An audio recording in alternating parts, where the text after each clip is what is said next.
We should move over to Venezuela. Are we in a real pickle over there?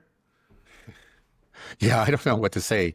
Again, it's the war that is forever imminent, and it's still imminent. And I still expect that it's going to happen soon, but just who knows? There may be, again, we've speculated that Trump is actually hearing from different people that, hey, this could go. Is this my work? But it could. Then again, it could go seriously wrong, and he doesn't want it to go seriously wrong. So he's trying to get Maduro to step down. He wants to avoid this. And the fact that he wants to avoid this tells him that he realizes that there is a downside to this whole thing. Both there are military risks and there are risks at home. It may not be so popular if it especially goes the wrong way. It's not going to be popular with his base and anger a lot of independents and so on and so forth. So he's probably looking at all this. But still, I expect that at some point you just have to, you can't keep that fleet out there forever. At some point, you got to launch the operation. And I'm expecting it to happen soon, just like everybody else. But who knows? It might be there another month. One recent development, I'm sure a lot of people have heard about this, is that Trump pardoned the former president of Honduras, Juan Hernandez. He was serving a 45-year sentence for smuggling cocaine into the U.S. In fact, he had bragged about it, said, like, we're going to stuff the cocaine up the noses of those gringos. And, apparently we're talking about nothing minor, something like, what is it, 400 tons. Exactly, yeah. 400 tons of cocaine. It's a lot of cocaine. What we're talking about. Yeah, that's a lot of cocaine. And the guy was associated with El Chapo in Mexico. He was a major player, and he was the president of this country. So here you're talking about, of course, the pretext for war against Venezuela is drugs. And then you pardon this guy. I mean, it's just so absurd. You just think that, maybe you would try to do the pardon later or something or whatever. Yeah. So what's going on there? But I think it's just like, it's vintage Trump. It's just like, yeah, of course there's a pretext, but it's just like virtually every war launched by the U.S. has some kind of pretext. But in the past, we're better at presenting our case and hiding the reality, the real motivations. Trump is just sort of out in the open. He doesn't, he says the quiet part out loud, as we've said many times. So it's just clear. It has nothing to do with drugs. And, it has, Well, why would he pardon him, though? Is there some plan of like putting him back in power or something? The best I can tell, from what I've read is that somehow, Trump is very responsive to praise and to personal gifts and that kind of thing. And what people have learned is this, like, if you get a hold of him, if you make, you sing his praises and, you get your cousin to go over there and, offer him a gold plated something or other. And that can reap some huge benefits. You can get what you want if you do that. Again, we saw that at play in the Persian Gulf. Remember the 747 and everything else. He loved it, and it's something that's sort of the world that he inhabits. He doesn't really necessarily understand this neocon ideology or whatever, but he understands people who praise him and give him gifts, and he likes to reciprocate. Again, as I say, he's very transactional. So that's what I've heard, is that there's that, maybe it's not much more than that, but it's also, this guy has always presented himself as very pro-American, a pro-American conservative. And that's something that Trump likes too. So he decided, he was just a victim of Biden like myself. And so we're going to give him a pardon. He only served 1 year of his 45-year term. Really? You just think that somebody would have tapped Trump on the shoulder and be like, hey, the optics of this aren't great right now. No. Let's wait till after we do this thing. It's just amazing that. So it's amazing that we're going to be going to war that's without any groundwork, not even a good, like the WMD story wasn't great, but this is just absurd. Right, what's going on right now. It's comical. Yeah. But I wonder, or do you think that we could potentially be trapping ourselves in this war through the actions we have done so far in the Caribbean? You know, we had that recent double tap on that boat that's been causing a bit of a controversy. Pete Hegseth apparently, I don't know if they said he gave the order to kill everybody, but basically they hit a boat. There's some survivors that are clinging onto the wreckage. Yeah. And they say they take no survivors, kill them. And they did that. And so, I mean, this is just a war crime. And so when you start to do some of these types of actions and then you can't just sort of pack it up and go home. People are like, so mission accomplished? What, we just blew up some boats and said no survivors and killed them? Why didn't you try to rescue them? You know, is there going to be repercussions? And now they're like, oh, we've messed up. There certainly is a risk of that. And there also, in some cases, there have been survivors. And the thing is that the survivors have brought lawsuits against the U.S. because clearly, you know, again, these are war crimes. This is the very, very clear violations of U.S. law and international law. And, you know, like in one case, I think it was the guy is a fisherman, and, you know, at least that's what they say. And he said, you know, we're out on a fishing boat. Our engine broke down. We started drifting, and then bam.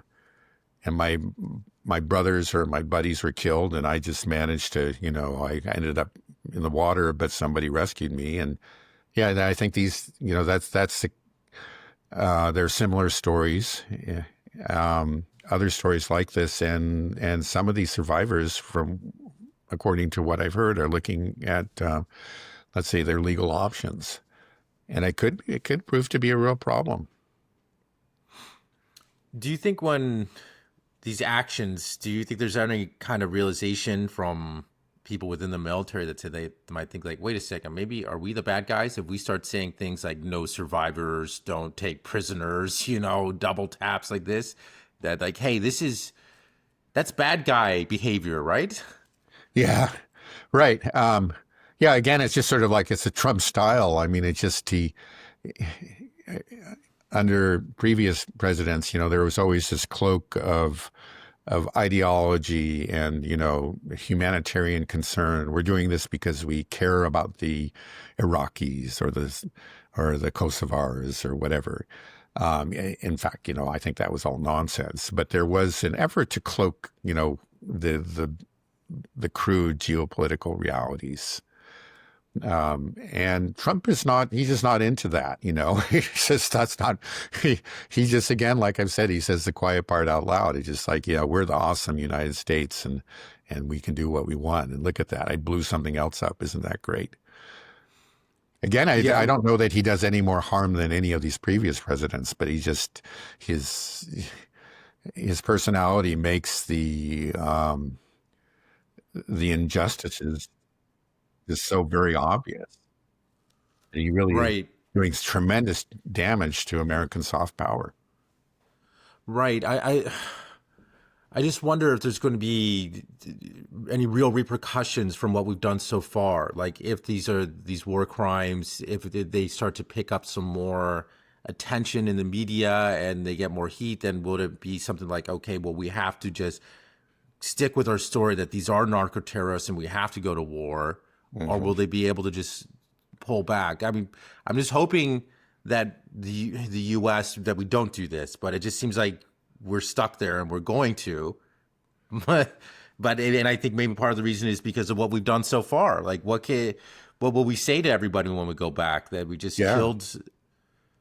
Yeah, well, of course you're going to claim that they were all narco terrorists and it was a great victory, and then the drug trade has suffered a serious setback, and you know, isn't this wonderful? You know, but it doesn't seem to be convincing a lot of people. I'm sure it's working with some people, but the majority of Americans haven't bought it. They're not supporting this planned military intervention.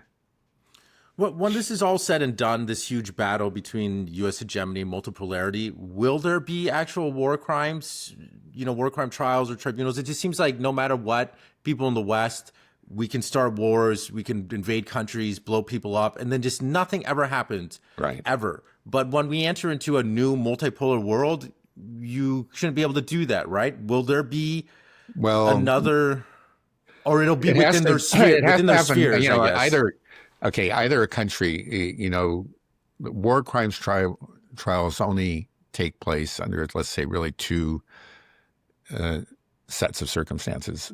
One is if a country is entirely conquered. Let's say if the Russians actually just conquered all of Ukraine and they were able to seize some people that were, for example, responsible for the Odessa massacre. And then they could actually conduct a war crimes trial. That's something that that's a stated objective, actually, but they may never get these people because they'll probably be able to flee. But that happened, of course, in Germany. At the end, the Allies took Germany, and so many of these German officers, generals, admirals, and so forth were there. They were arrested and they were put on trial, the Nuremberg trials, right? But the other possibility is a revolution. Is that, again, it's like a completely new power that opposed what the previous regime was doing. They too would be willing to subject these people to war crimes trials. But in the absence of either of those scenarios, I don't see it. It just doesn't happen. It just doesn't happen. Of course, I'd like to see it happen, but it's not the main thing. The main thing is for the wars to end, for new policies to be instituted. Talking about pardons and the possible conviction of a war criminal, I think we should turn to Israel very briefly, because Netanyahu has actually presented a request for a pardon to the Prime Minister of Israel, Herzog, and so a lot of people within Israel are very, very angry about this. At least half of Israel is.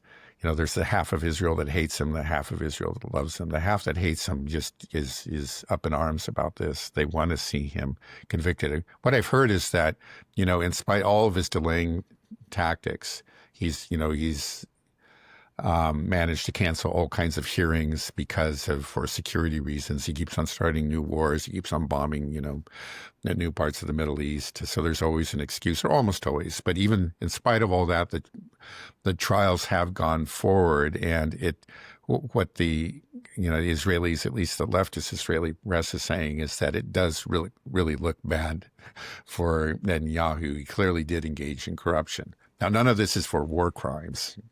Again, he probably would never be convicted of war crimes. That's just the sad truth. But he could be convicted of corruption, and he doesn't want to do that. So he's made this request. He's supported by Trump in this. Trump actually wrote a letter, a formal letter, asking for that he be pardoned. And so now the Prime Minister is considering the request. Now I'm subjected to a lot of pressure on both sides. We'll see what he'll do. I think probably he will grant it, but he might put some conditions on this. It's like, but you have to actually end your attacks on the judiciary. That's one thing that's being floated. Because another thing that makes the more liberal half of Israel, really hate Netanyahu's his attacks on the judiciary, and then also maybe you got to retract this bill that which was an attempt to gain more control over the media. So there might be some kind of deal that's made. Okay, we'll let you go, but you're going to have to pull back on these fronts, for example. Part of me, of course, I would love to see the guy in jail. On the other hand, I think if he's pardoned, that might actually be good, because as we've talked about, that's something that he always kind of incentivized him to be very reckless. Right. He said, there's going to be a hearing next week. Let's launch another war.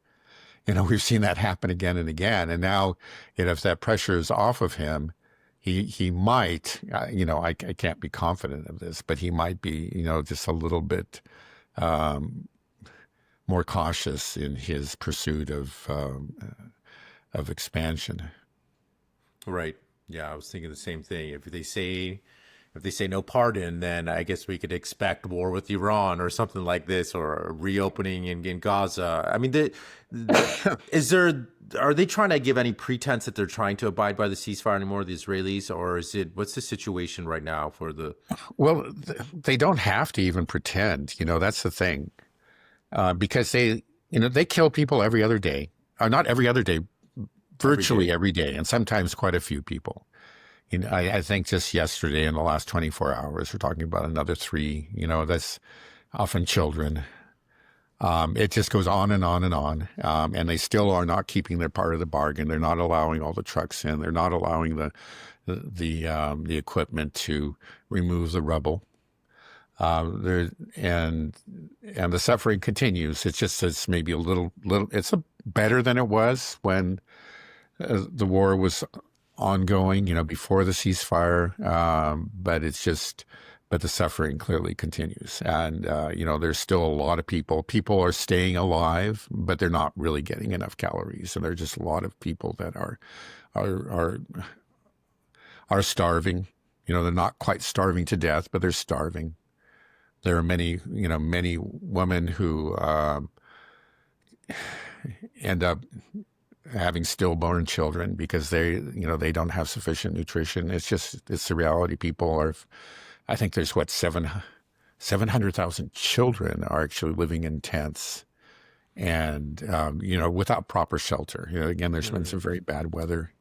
This goes on and on. It's just constant misery. And it's, the world, much of the world has kind of taken their eyes off of it. And the leadership in Europe, that was because they were feeling real pressure. They were starting to do symbolic things. They didn't really do anything substantive, but they were doing symbolic things to show that to pretend that they cared about the suffering of the Gazans. But because of the ceasefire, so-called, they have they're no longer under that pressure, and so they have even reversed some of these very, very minor wrist slaps that they had put on Israel. What do you think is going to happen to the Gazans? Will they have a chance to rebuild? I mean, the place is just utterly destroyed. It would take forever to rebuild. Are they just going to keep them living in rubble? Even if you're getting, the 600 trucks a day and you got the equipment in there, whatever, it would be very hard to rebuild. And they only, again, understand they have less than half of the already, small territory that they once lived on. It's really grim. It's very, very grim. And clearly that's the way the Israelis want it. They haven't given up on their ethnic cleansing dream. So they're just going to keep the Gazans living in rubble for indefinitely and just just try to kill a few? You're not going to kill them all. But I mean, it can't be like this for 5 years, 10 years, right? There has to. I would think so. I just don't know. It's so. They need to kind of under pressure from the U.S. above all, and that's not really happening. Trump wanted a deal. He wanted it to be declared Cyrus the Great. He wanted to say that he brought peace to the Middle East for the first time in 3,000 years, or some nonsense like that. He got what he wanted. It's just like we see how these deals work out. But these deals are always a lot less than what they appear at first glance. All kinds of details weren't worked out. And there's no follow through. They're not pushing the Israelis to keep their side of the bargain. They're violating the ceasefire every day, and there are no consequences for the Israelis. I feel like there has to be. It's just so infuriating when we talk about what Israel does to the Palestinians, and then just nothing happens, nothing changes. It's just, it is. But there is change. There's change within this country a little bit. The anti-Zionist movement is strong now. The Real America First movement has gone forward. So I think that's our only hope. But we have to see what happens in these midterms. Mm-hmm. And maybe we can put some pressure, but it's just like, man, I imagine living in those conditions for years. I mean, just getting through this winter. I was in Jerusalem and the West Bank in 10 years ago in January, and it snowed. I remember it snowing there, so it gets cold, it's unusual for it to snow, but it's going to be tough. He's getting cold rain, there in Gaza for all these kids in tents. It's bad.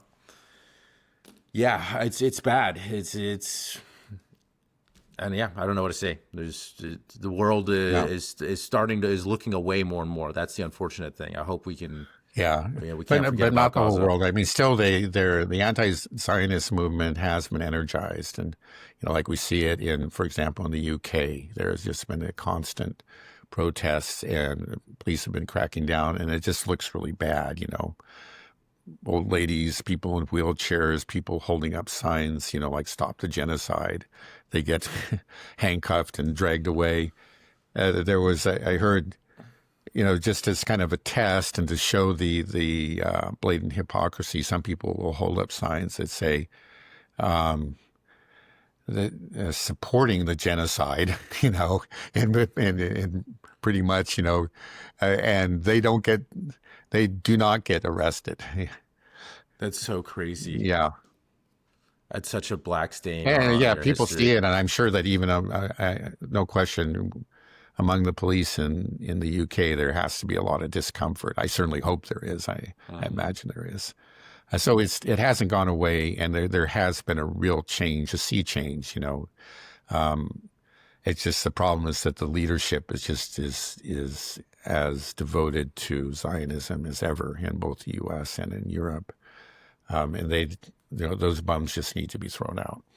Yeah, amen. Okay, well, I think we can end it there, Dad. Thanks for another depressing conversation. You're welcome. Okay, thank you. Have a good rest of your day. You too. All right, bye-bye.